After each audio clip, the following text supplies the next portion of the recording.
Hello लोगोफोर बरायबाय बड जब इनफो अफिशियेल इउटुब चेनेलाव आसाम पुलिस SIUB दा गोबां कमेन्ट्स खालामदों एग्जाम माब्ला जागोन दा बेनिनो गासैबो डिटेल्सखौ लाना फैबाय बेनिफ्राय प्रिभियास बेसेबां भेकेन्सि दंमोन काट बेसेबां थांदोंमोन एग्जामाव स' नोंथांमोना गासैबो डिटेल्स होगासिनो दङ मानोना मोस्ट इम्परटेन्ट बियो एग्जाम फैगासिनो दङ आरो लोगोफोर बे एग्जामा जागोन 24 एप्रिलनि 10 AM निफ्राय 12 सिम थागोन 2 घन्टा एग्जाम जागोन नोंथांमोना आरो नेगेटिभ मार्किं मोननाय जागोन 1/2 नेगेटिभ मार्किं थायो स' नोंथांमोना 100 कुइसन मोननाय जागोन दा बेनिफ्राय काट बेसेबां थाङो आसाम पुलिस SI लेभेलाव नोंथांमोना सिगांनि प्रिभियासनिखौ नोंथांमोना गासैबो डिटेल्सखौ दिन्थिजोबगोन जे नोंथांमोना जाहाथे मोजां एग्जामखौ होनो हायो आरो नोंथांमोना रेडि जानो हायो दा बिदिबा लोगोफोर नोंथांमोना भिडिअखौ जोबजासिम नायनानै मोजां मोनोबा लाइक कमेन्ट शेयार खालामबानो जाबाय आरो नोंथाङा चेनेलाव गोदानै फैदोंबा साबस्क्राइब खालामना ला बेबायदि आपडेट मोननो दा एडमिट कार्ड नोंथांमोना एप्रिलनि फार्स्ट उइकआव मोनगोन बेखायनो नोंथांमोना नेथ'नांगोन दा नोंथांमोना रेडि जादो आरो बे एग्जामा थाबैनो फैगासिनो दङ दा लोगोफोर जोंहा नायनोसै माखासे डिटेल्स बेनो जाबाय जोंहा भेकेन्सिया बेसेबां दङमोन दा नोंथांमोना गोदाननि लेटेस्ट आपडेट फैनाय लोगो लोगो जोंहा माखासे भेकेन्सि मोनदोंमोन जे SI लेभेलाव 306 भेकेन्सि ओंखारदों UB लेभेलनि बियो दा बे कामान्ड नङा बे जाबाय UB लेभेलनि SI अके बेयाव पस्टआ गासै दङ 306 दङ हौवाफोर हिन्जावफोर गासैखौबो लानानै आरो बिनि सेलेक्सन प्रसेसआ देग्लाय टटेल मार्क्सआ 175 नाथाय सिगांनिया 200 मोन दा सिगांनि 200 आव मा दंमोन लोगोफोर बेनो जाबाय तो जोंहा PhD आव 40 दंमोन बे सेम थायो 40 दंमोन PhD आव बेनिफ्राय एग्जामाव 100 तो बेनिफ्राय कम्पिउटाराव जोंहा 30 दंमोन आरो लोगोसे एक्सट्रायाव लोगोफोर 30 गासैखौबो लानानै गासै 200 नि एग्जाम जादोंमोन आरो बेयाव काट बेसेबां थांदोंमोन आं नोंथांमोननो गासैबो फारि बुंगासिनो दङ जाहाथे नोंथांमोना गोसोआव लायो मोजाङै आरो आं स्क्रिनावबो लिरना होदों नोंथांमोना नायबानो जाबाय दा लोगोफोर STP थांदोंमोन सिगाङाव 41.50 थांदोंमोन मेला आरो फिमेला थांदोंमोन 31.50 थांदोंमोन बेनिफ्राय SC हौवाफोरा मेला 41 थांदोंमोन बेनिफ्राय फिमेला 29.50 अनलि बेनिफ्राय STH मेल केन्डिडेट थांदोंमोन 38 बेनिफ्राय फिमेला थांदों 31 अनलि बेनिफ्राय OBC थांदों 40.50 थांदोंमोन बेनिफ्राय मेला एन्ड फिमेला 31 अनलि बेनिफ्राय जेनेरेलाव 44.50 थांदोंमोन मेल केन्डिडेट बेनिफ्राय फिमेला थांदोंमोन 34.50 अनलि लोगोफोर गासै टटेल मार्क्सआ 200 मोन थ' नोंथांमोना कम्पिउटार टेस्ट 30 मोन तो कम्पिउटार टेस्टआव 30 मोन बेनिफ्राय जोंहा एक्सट्रायाव 30 बेनिफ्राय PhD 40 दा गासैखौबो लानानै 200 नि एग्जाम जादोंमोन लोगोफोर प्रिभियासआव कम्पिउटार टेस्ट दंमोन नाथाय देग्लाय गैया आरो देग्लाय बेसेबां दङ काट बेसेबां थांथावना जों बेखौबो सावरायगोन बेनिफ्राय जों डिटेल्सखौ नायग्रोनोसै फैदो गोबाव खालामा दा बेखायनो जोङो अफिसियेल नटिफिकेसन नायबावनोसै फैदो दानिया गोदानखौ दानिया देग्लायनिया माबायदि सेलेक्सन जागोन जों बेखौ नायनोसै SI लेभेलाव जों बेखौ नटिफिकेसन डाउनलड खालामबाय दा नटिफिकेसन डाउनलड खालामनाय लोगो लोगो स' नोंथांमोना मिथिनाया जोबोर गोनां दा पस्टआ दंमोन गासै 306 दंमोन UB लेभेलाव दा बेनि गेजेराव नोंथांमोना नुनो मोनदों नै भेकेन्सिखौहाय जेनेरेलावहाय 126 दङ बेनिफ्राय OBC MOBC आव 83 SC आव दङ 21 STH आव दङ 15 एन्ड STP आव दङ 31 EWS आवहाय 30 प्लास टटेल खालामनानै 306 दङ 30% रिजार्भेसन दङ वमेनफोरनि थाखाय फिमेलनि थाखाय 30% दङ बे 306 निफ्रायनो तो बेनिफ्राय जोंहा क्राइटेरिया नोंथांमोनाथ' मिथिखायो ग्रेजुवेट जानांगौ जायखिजाया दा हाइट एन्ड सेट्सखौ नोंथांमोना नायोब्ला बेयाव आं फुल डिटेल्सखौ लाबोफिनबाय जाहाथे नोंथांमोना गासिबो क्लियार जायो दा जोंहा हाइटआ नोंथांमोना नुनो मोनदों 160.02 मेल बेनिफ्राय फिमेला 152.40 बे जाबाय STPH नि बेनिफ्राय चेस्टआ 80 सेन्टिमिटार नोंथांमोना नुनो मोनदों नर्मेलाव एन्ड एक्सप्लेन खालामबा 85 जाथारनांगोन नङाबा रेजेक्ट जागोन जायफ्रा जाया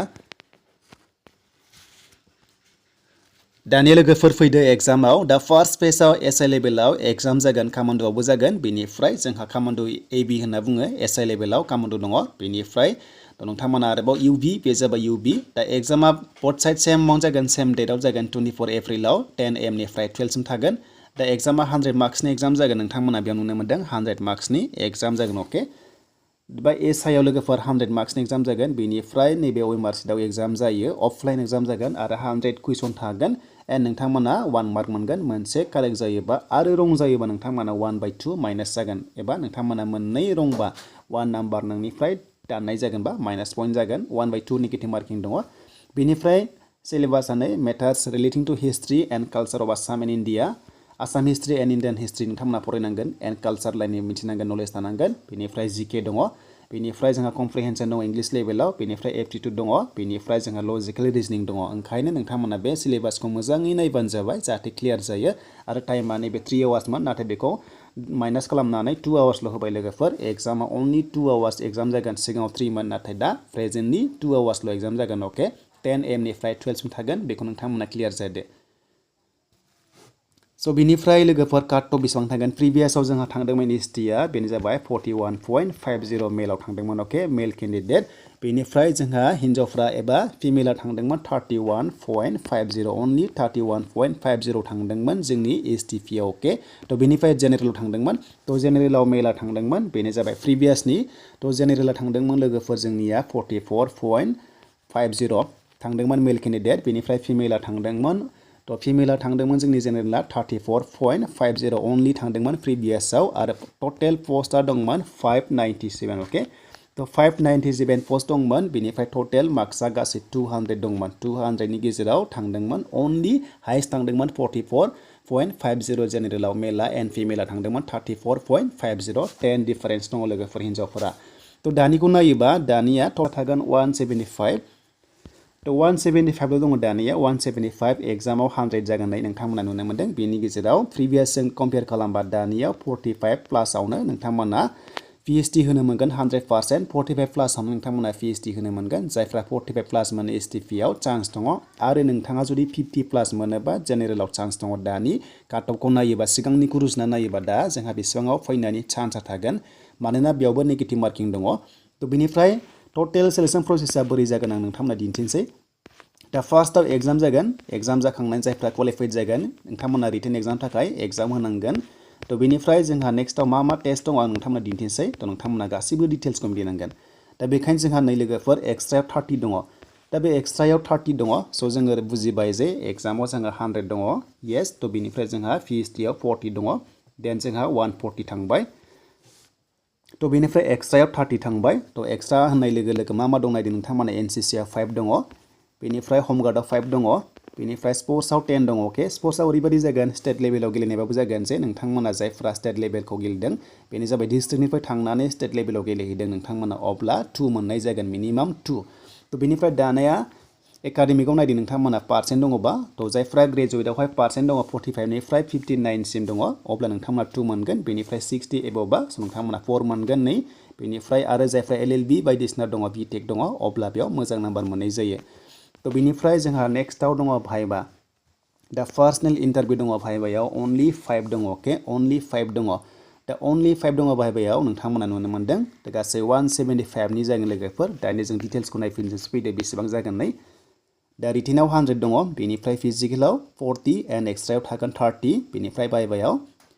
5 दङ 175 लोगोफोर बेयाव कम्पिउटार प्रेक्टिकल टेस्ट बेयाव गैया प्रेक्टिकल टेस्ट गैया कम्पिउटार लेभेलाव गैया अनलि 175 नि जागोन जोबोर इजि जागोन देग्लायनिया ओमफ्राय नोंथांमोना मोजां लिरबानो जाबाय आरो बेयाव वेटिं लिस्ट थाया मोनसे पस्टआव सासेल' नोंथांमोना फाइनाल लिस्ट मोनगोन आरो मोनसे पस्टनि एगेन्स्टआव मोनसेल' मेरिट लिस्ट ओंखारगोन बेखायनो जाहाथे नोंथांमोना मोजां फरायदो दा मिथिखाबाय लोगोफोर बे पस्टआ गासै दङ 306 बेनो जाबाय जोंहा एसआइ इउबि लेभेलाव बेनिफ्राय कामान्ड'आ एक्सट्रा कामान्ड' पस्टआ एक्सट्रा दा कामान्ड'खौबो जों नायगोन फैदो गोबाव खालामा कामान्ड'आव माबायदि जागोन सिलेक्शन प्रसेसआ दा जों फैबाय कामान्ड' पस्टआव 320 भेकेन्सिस दङ बोथ साइड हौवाफोर हिन्जावफोर बेनिफ्राय सिलेक्शन प्रसेसआ फार्स्टआवनो एग्जाम जागोन एग्जामा सेम प्रसेस नोंथांमोना मिथिखागौ दा जोङो डाइरेक्ट सिलेक्शन प्रसेसखौ नायनोसै नोंथांमोना मिथिगोन जे गासै बेसेबां जानांगौ नाथाय नैबे चेस्टआ एसे नोंथांमोना नायना ला थ' 85 सेन्टिमिटार जाथारनांगोन एसटिपिआवबो नर्मेलाव बेनिफ्राय एक्सपेन्ड खालामबा 90 सेन्टिमिटार जानांगोन अब्लासो नोंथांमोना सेलेक्ट जागोन नङाबा रेजेक्ट जागोन जायगायावनो अन दा स्पट थ' बेनिफ्राय एग्जामा नै नोंथांमोना बेयाव नुनो मोनदों एग्जामा बर'जों लिरनो मोनगोन दै लोगोफोर नोंथांमोना एसआइआव बर' रावजों एग्जाम लिरनो मोनगोन कनस्टेबल बादि 1/2 नेगेटिभ मार्किं दङ 100 कुइसन थागोन एन्ड 100 नोंथांमोना नुनो मोनो मार्क्सआ बेनिफ्राय टाइमा अनलि 2 आवार्स जागोन अके 3 आवार्स बेयाव नङा सिगाङाव होदोंमोन दा माइनास खालामनानै 2ल' खालामबाय दा सिलेबासआ गासैबो अके सेमानो दङ प्रसेसआ फार्स्टआव जोंहा 4.8 रेस खारनांगोन लं जाम्प थागोन सिनाप थागोन एन्ड 100 मिटार्स थागोन गासै मोनब्रै फेज दं हौवाफोरा एन्ड हिन्जावफोरा मोनथाम थागोन दा हिन्जावफ्रा सिनाप थाया नोंथांमोना 60 आरो लोगोसे हौवाफोरना 80 थागोन थ' बेनिफ्राय जों फाइनाल सिलेक्शन प्रसेसखौ नायोबा बेसेबां दङ मार्क्सखौ जों नायनोसै अके बेयाव डिटेल्सखौ नायफिनजोबसै दा नायदो लोगोफोर बे जाबाय कामान्ड'नि फाइनाल सिलेक्शन लिस्टआव बोरै खालामगोननो बेनो जाबाय रिटेन टेस्टआव 100 थागोन बेनिफ्राय पिएचडिआव थागोन 80 बेनिफ्राय साइकोमेट्रिकआ 20 गासै 200 जागोन नैबे एसआइ कामान्ड' अके एसआइ कामान्ड' एबि बियो 200 नायदो नैबेयाव 200 दङ बेयाव सिनाप दं नालाय साइकोमेट्रिक दं नालाय बेनिफ्राय दाने हिन्जावफोरा 180 थागोन स' नोंथांमोना बेयाव नुनो मोनदों साइकोमेट्रिक दङ बेनिफ्राय PhD दङ बेनिफ्राय रिटेन टेस्ट दङ स' फाइनाली नोंथांमोना जाहाथे मोजां आनजाद होदो दा जायफ्रा बोथ साइड एप्लाइ खालामदों जुदि नोंनि बैसोआ गोरोबोबा नोंहा मोननै चान्स दङ बेनो जाबाय UB बेनिफ्राय AB कमान्ड अके स' नोंथांमोना बेयाव नोंथांमोना थांनो हागोन दा लोगोफोर नोंथांमोना गासिबो डिटेल्सखौ मिथिबाय दा नोंथांमोना जाहाथे जाय मोजां एग्जाम लिरदो आरो बे एग्जामा 24 एप्रिलनि 10 AM निफ्राय 12 सिम थागोन नोंथांमोना 2 घन्टा एग्जामखौ होनो मोनसिगोन आरो बेनो जाबाय एसआइनि फुल डिटेल्स